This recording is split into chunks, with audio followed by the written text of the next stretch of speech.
பையன் உறவை போல, அதே போல குரு மாணவர் உறவை போல அப்படி ஒரு பணிவா ஒவ்வொருத்தரும் ஒவ்வொரு மாதிரி அந்த அன்பு செலுத்துறோம் இல்லையா? அப்படி ஒரு அன்போட ஆலயத்துக்கு போறோம், அப்படியே பிடிச்சுக்கிறோம். எப்படி பிடிக்கிறோம் அப்படின்னா, அவர் தான் எல்லாம் அப்படின்னு பிடிக்கிறோம். அந்த சனத்தில் இங்க பாரு, எனக்கு எதுவுமே வேண்டாம். என்னது? எனக்கு எதுவுமே வேண்டாம், எனக்கு என்னதான் வேணும்? நீ மட்டும்தான் வேணும் அப்படின்னு சரணடைகிறோம் பாருங்க. அந்த சரணடைகிற ஒரு நிமிஷம் உங்க வாழ்க்கையை தலைகீழா திருப்பி போட்டுரும். உங்க வாழ்க்கையை தலைகீழா திருப்பி போட்டுரும். அப்படி சரணடைஞ்சவங்களுக்கு அதுக்கப்புறம் நடக்கிறது எல்லாமே சிவபெருமான் பார்த்து நடத்தி வைக்கிறது.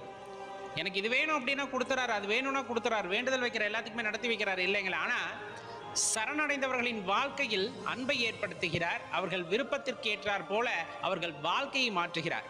அவர்கள் தான் விரும்புவதே இல்லையே, சிவபெருமானை தானே விரும்புகிறாங்க. அந்த சிவபெருமானே எல்லாம் என்று ஆகிவிடுகிறார்கள். அப்பா அந்த சமயத்தில் அந்த அன்பு அவர்களுக்கு கொடுக்கிறார் பாருங்க.